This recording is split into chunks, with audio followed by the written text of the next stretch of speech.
Internal combustion engine vehicles are going away in Canada, and sooner than you think.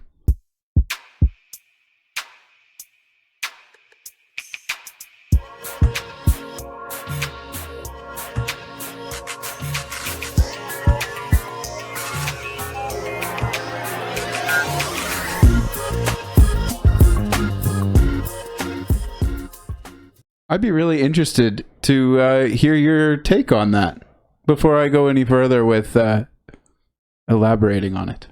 Yeah, I believe that. I believe anything this new NDP Liberal government is going to try.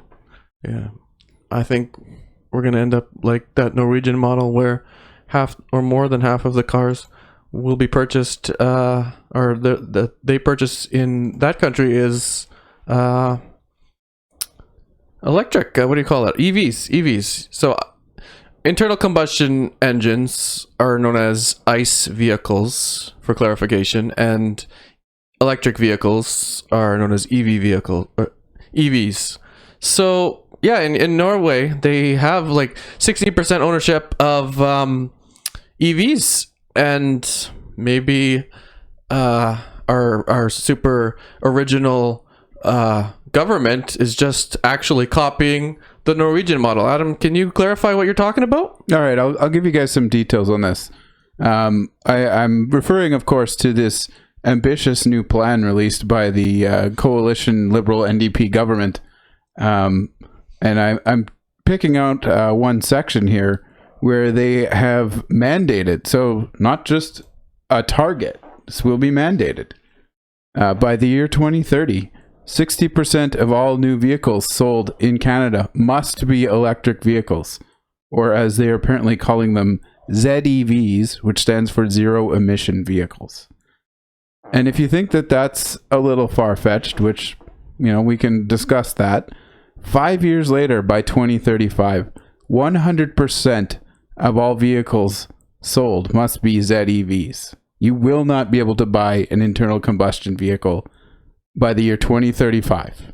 I think that that's quite ambitious, and that's going to be quite tricky for them to do.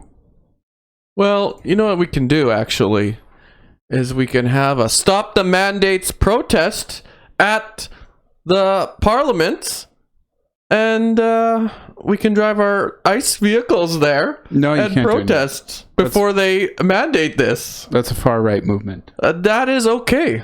No, those aren't allowed. Well, yeah, probably by then they'll find a way to ban it. But I think they'll be protesting when they find out that Canadians can't afford to drive vehicles anymore, and driving a vehicle will be a luxury. Because at current times, maybe in the future it'll change. When I was talking about the Norwegian model, I believe those EVs that are purchased by most of the consumers there are highly subsidized. Do you know that? Is that true, Adam? I think that is the case. They did subsidize them in certain ways. Yeah. And currently, there are subsidies that do exist within Canada for electric vehicles and also, I believe, plug-in hybrid vehicles. If you were to purchase one today, a qualifying one, because I'm not sure all of them qualify, you could get a rebate of $5,000 from the federal government for an electric vehicle. And I do believe that if you buy plug-in hybrid, you could get $2,500 back. That's amazing, though, because, I mean, you get, what, $5,000 off of a price tag of a vehicle that's minimum $60,000, which is significantly more than what the average Canadian can afford for a vehicle. Unless we all buy Nissan Leafs, which are around in the neighborhood of $40,000, I believe. Someone will fact check me on that. Well, regardless, there's a thing called inflation still going on, and I'm sure that will... Yeah, I know. If you listen to Chrystia Freeland, it's... You're peddling that narrative, that false narrative. Yeah. Well, EV vehicles are lovely, actually, in technology, but I do think the point you're getting to here is that this highly ambitious move by this new NDP Liberal government is... too ambitious and probably not likely to come to any fruition with the goals that they have set here, because we all know this Liberal government currently can't sustain the goals that they set out. They haven't really achieved any goal other than perhaps legalizing weed. Correct. I'm not entirely convinced that they're going to be able to achieve this decree of theirs without a whole heck of a lot of subsidizing these vehicles. And I mean, obviously, we're going to see more and more options available over the coming years, but are they going to suddenly come down in price? Are we going to start seeing them in the more affordable range of, $20,000-$30,000 for a new vehicle? And what kind of range are we going to see on vehicles that may exist in that price range? Yeah, that's a separate point. I would like to get into that actually, but I'd like to ask Michael Lee because he likes vehicles, and I'm gonna throw over to Michael Lee. What's your opinion, Michael Lee, on the vehicles that you've seen in the past being sold, and whether or not EVs will actually have a market? Do you have something to say about that? I think that EVs are definitely EVs are the way of the future. That's obvious. You see tons of ads out nowadays for a lot of these new EV vehicles that are coming out in the near future. Not only that, but I think Winnipeg even put in, 4 charging stations, I think they just said, throughout the city. 4. Like 4 more, I think they said they put up or whatnot. Again, someone could fact check that if they want to. But I definitely believe that it's going to be a way that I think we are all going to end up going, especially with the way inflation's going now. Everybody's kind of starting to look into that as it is because they can't afford the price of gas. How quickly do you think that that's going to happen? It's really tough to say, only because of the fact that EVs and plug-in hybrids have been out for quite some time now as it is, but no one really looked that route because they were usually more than your combustible gas engines. Now that no one can really afford to drive down to Walmart and come back without having to go for $10 of gas, it's starting to become a little bit more of a hot commodity. Well, what have you seen in in terms of purchasing vehicles? Do you think higher end vehicles that are $60,000 to $80,000 are more likely to sell than the $25,000, $30,000 models? I think that's what's going to end up happening. I think it's going to end up that I haven't quite seen that yet, to be honest with you. But I think that in the future, the next couple of years, when a lot of these vehicles you're seeing being advertised are actually going to be at dealerships, I think you're going to see that they're going to be gone before you're going to see sales spike. I know of a dealership that's got those new trucks coming out that are EVs. Kind of one of the first ones of that line, that brand. Pre-orders are already gone by 2024. They have to look at 2025 now because everybody went that route and ordered a bunch. But how many pre-orders do you think there was? Like, compared to the amount of people who are buying, a truck with an ICE engine in it? I would have to run those numbers. I'm not too sure, to be honest with you. I haven't seen how many they've been pre-ordered, but as far as I understood, there was quite a bit that we had or that was allocated, and now they're... Well, it's quite a bit. 5% of the overall inventory. I'd say that's a good question. 5-10%. So what happens when it's in a few years? It's 50% of the vehicles on your lot would be 50% EV, 60% EV, and 40% ICE vehicles. Do you think those are actually going to go, and especially in a situation where the cost of your burgers and stuff might be 4 times as high, and you'd be spending, an average of $1,200 on groceries? I mean, it's hard to predict that, though, right? Because you don't know what's going to look like in 10, 12 years. If you're going by today's standards, then I think that your EVs are going to be outselling the gas, like I said. You're going to see a spike. You're going to see a lot more charging stations pop up now at your Walmart, superstores, I think even the mall, I think, might even have some already. I'm not even too sure. They already have those green spaces for cars that are, whatever green stands for. They already have those parking spaces there available for them. So why not install now a charging station? I'm sure you're going to see it. Do those cars have to be painted green? I don't know. I'm going to say no, probably, but challenge the system. I'm just curious though. if people's wages aren't really increasing and the price of everything else is increasing, are we actually going to see this system work where we actually start seeing 60% of vehicles on lots being EV and actually being sold by a population that likely isn't making any more money in the next 10 years? I mean, we would have to see numbers on compare all vehicles sold to number of vehicles sold that cost 60 grand or more, and now imagine that a large portion of that of those people who were buying those cheaper vehicles can't. They have to buy stuff that costs twice as much. They weren't buying the cheaper vehicles because they didn't want to get the better ones, right? They had to. So the only way I see this happening is like massive government subsidies. And as usual, I need to ask my favorite question: who's paying for that? Yeah, well, I kind of looked it up. It's hard to see what kind of market share we have for used vehicles, new vehicles, and vehicles with disaggregated data over price range. And I don't see anything regarding that. I can see average prices here, and it's pretty interesting what I've seen for the average price of a vehicle within every year for the last year. This last year, currently, the average sales price of a vehicle is over $50,000 for the first time ever. And previous to that, it's been about $5,000 lesser and lesser for each previous year. So the average cost of vehicles is definitely going up. And whether or not that says anything in terms of the buying capacity of Canadians for vehicles, that's another interesting point too, because in some markets, 10 to 12% higher rates of used vehicles was purchasing used vehicles was what we were seeing in an overall increase of 5% increase in used vehicles across Canada.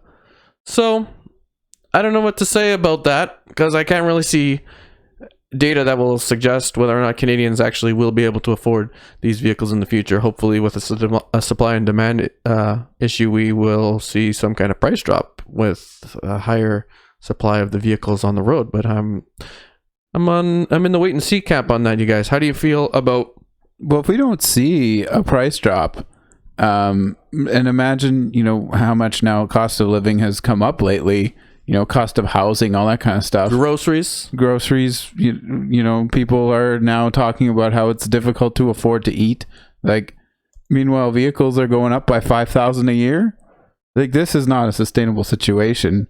How are you going to be able to achieve this goal without either subsidizing these purchases or giving people massive wage increases? And you have to realize that on top of all of this, they're going to be jacking up the carbon tax, which will affect costs of other things like heating your homes, for example.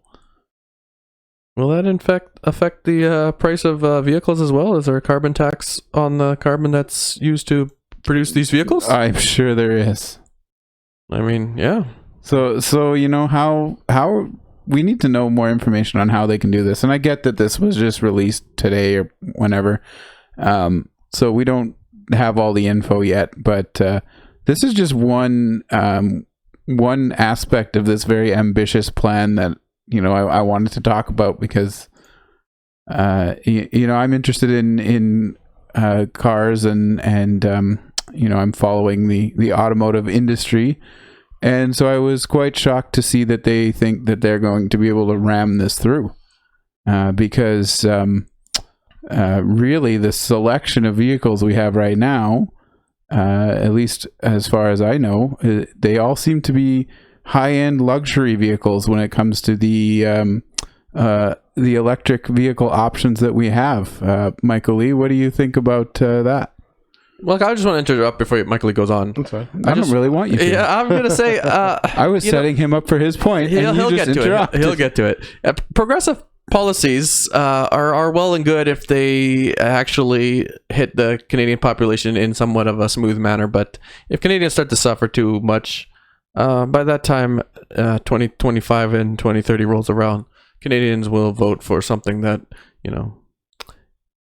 is much easier on their home budgets and lifestyles.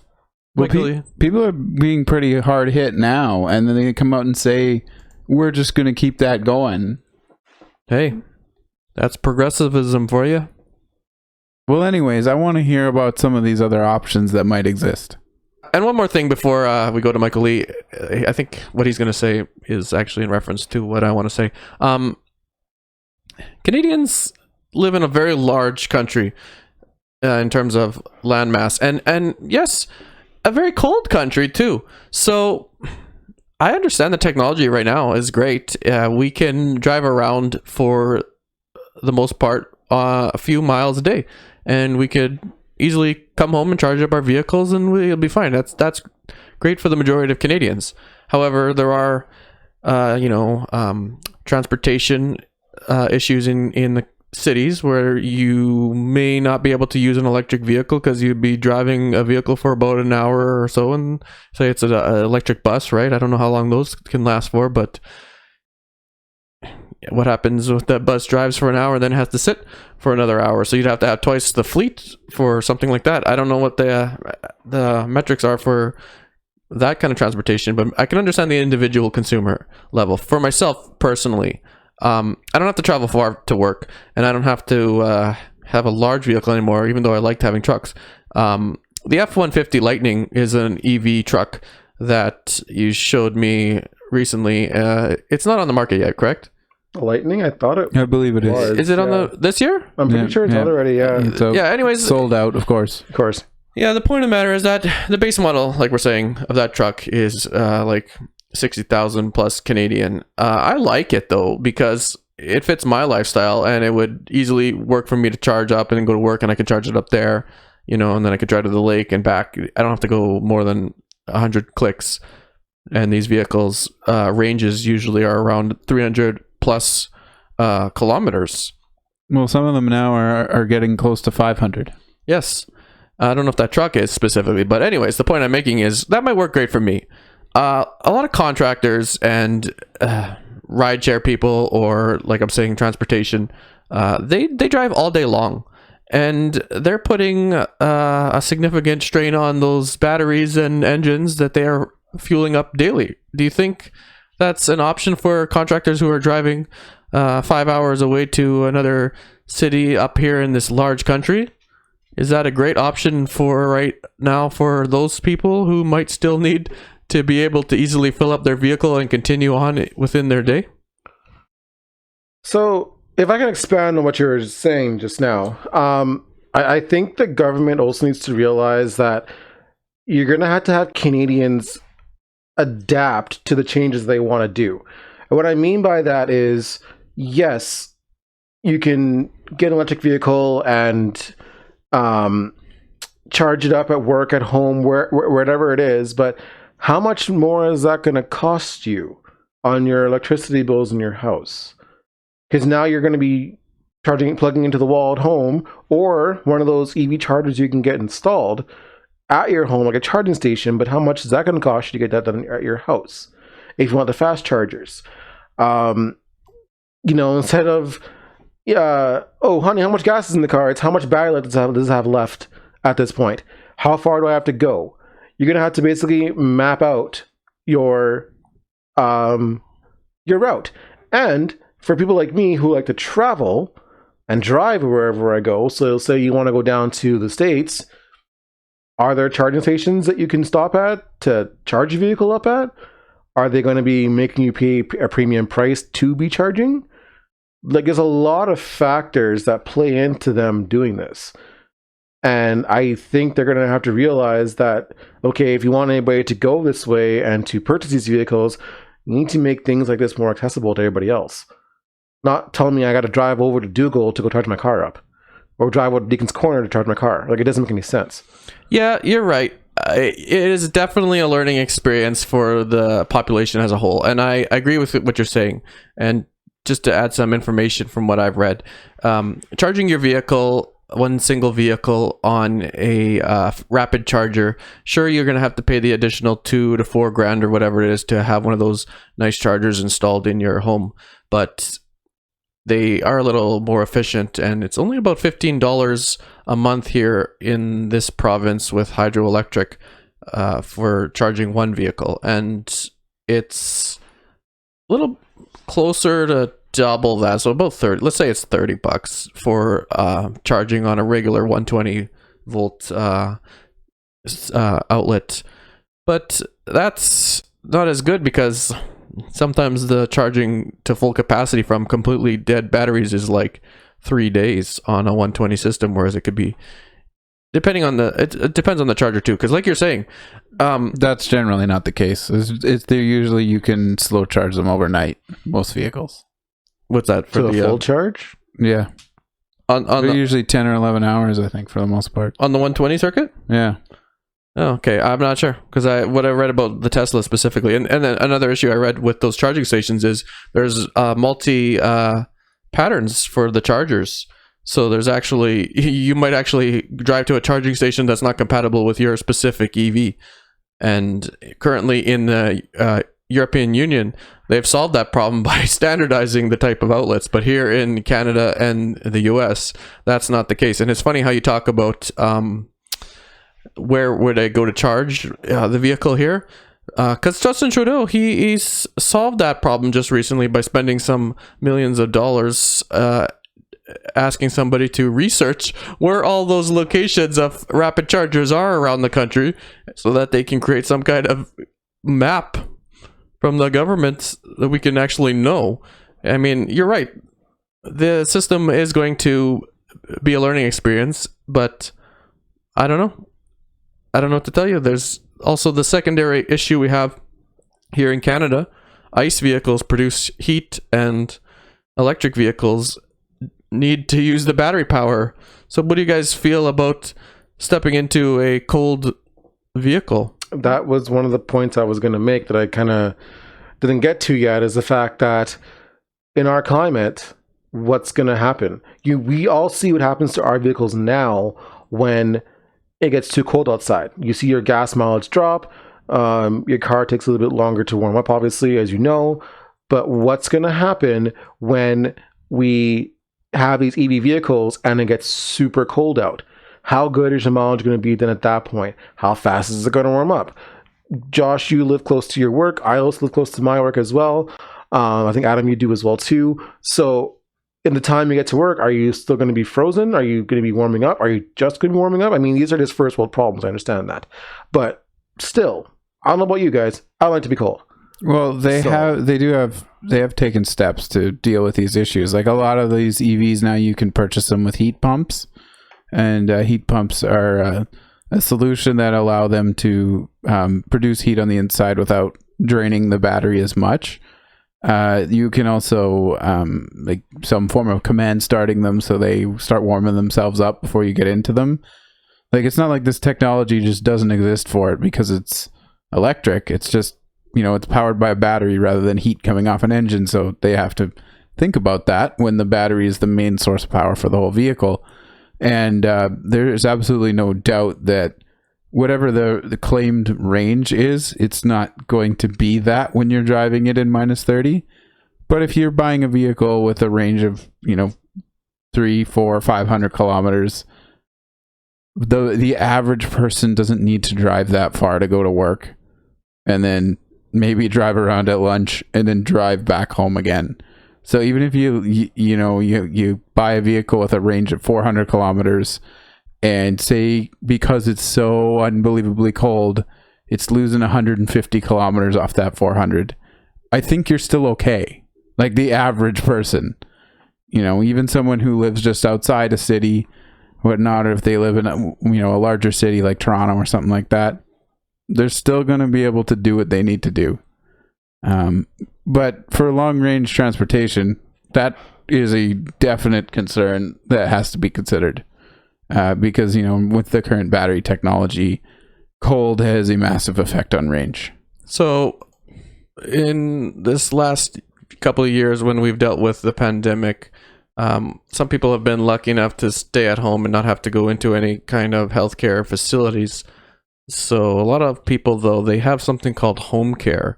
And that usually means that healthcare aides or nurses are coming to their homes, and those people are traveling all day long in the wintertime in cold vehicles that they warm up by their ice vehicles right now. But is this going to be a good thing for healthcare in the future when nurses become stranded because their vehicles are dying and we've been forced to tell them they have to drive an EV? I mean, the nurses will be able to afford the EV, and not so much the healthcare aides that make significantly less. But yeah, this issue that you're saying here, the average person, not everybody is the average person. I don't know exactly what numbers. I'm sure largely more than half of the Canadian population could move over to at least having one EV and maybe a ICE vehicle still for other purposes, but A hybrid. yeah. Well, that's not a ZEV. It's not. Is it like a half Z? Like a half a Z. Like, in my opinion, they're going to have to at least keep those out, because the hybrids at least charge up as you drive. So some of them anyways. And there's plug-in hybrids where you can, you have its electric motor, charge it up before you leave, and if you drain it all, then it runs off the gas engine. Yeah. So, I mean, that seems like a pretty good solution, and that people are getting pretty good mileage on some of those vehicles these days. But I mean, all of this technology is going to advance. There's new advancements in battery technology, and it's possible we'll have a solution in the not too distant future that, where the battery capacity of a vehicle is much less affected by the temperature. But we're not there yet, and they're already putting these rules in place. So, I mean, it is a cause for concern and perhaps some skepticism among a population is largely not hugely open to this yet, because they haven't done all the research, and basically all they know is range plus cold equals bad, and in Canada we do know about cold. If I can say something else as well too, You may. I think they also need to think about your aftermarket world. That there are people out there who, like, there's companies out there that sell, I'm going to say exhaust systems, that sell anything else for your ICE vehicle. And if you only want EVs being sold, what's going to happen to all those companies? They'll be gone. Yeah, they don't really care about some industries here in Canada, those people. They don't care about some of those oil people. If they could shut down the oil tomorrow, they probably would, most of those progressive-minded people. You know what? It's called SOL for some people. Yeah. But you're not wrong. I mean, those technologies may adapt. I've seen some things, like, for instance, special speaker systems that they put on EVs and EV motorcycles so they can sound like a rip-roaring Harley when really they make no noise whatsoever. And some people have actually said that might be a good thing, because nobody wants you ripping down the highway in your amazing electric motorcycle and not hearing a single thing when it's coming, because bikes are already dangerous enough without knowing that they're zooming up behind you with their silent motors. A lot of electric vehicles now make noise if they're moving below a certain range, below a certain speed. They'll beep or something like that for that exact reason. Yeah, we could actually just put our speakers on our vehicles and mod them like that, so we can listen to our music on the outside of our vehicle too. Yeah. Yeah, we don't have to worry about those rules that they put in play for mufflers that are way too darn loud. I'm going to straight my Tesla, please. Yeah. I imagine a lot of those tuner companies will find ways to adapt, and they'll Maybe they have create new technologies to help you modify your electric vehicle however you would like to. But it's definitely a concern whenever they're putting laws in place that will potentially wipe out businesses and industries. But that, it does happen. So that's something to think about. But this is all just, like I said earlier, this is just one small point that they stuck into this large plan to overall reduce the country's greenhouse gases, I believe, by 40% by the year 2030, which is not far off. And that's a very significant decrease. in a country that produces a lot of oil and gas. And based on world events, it seems like we may be needed to step up and produce more of it. So I'm not really, I'm looking at this plan with a lot of skepticism, and I'm not really sure what to think about it. I mean, we'll have to look at it and maybe come back and discuss other aspects of it in more detail. Well, I just want to say, actually, because, tackling the vehicle market is the most difficult and comprehensive part of tackling emissions.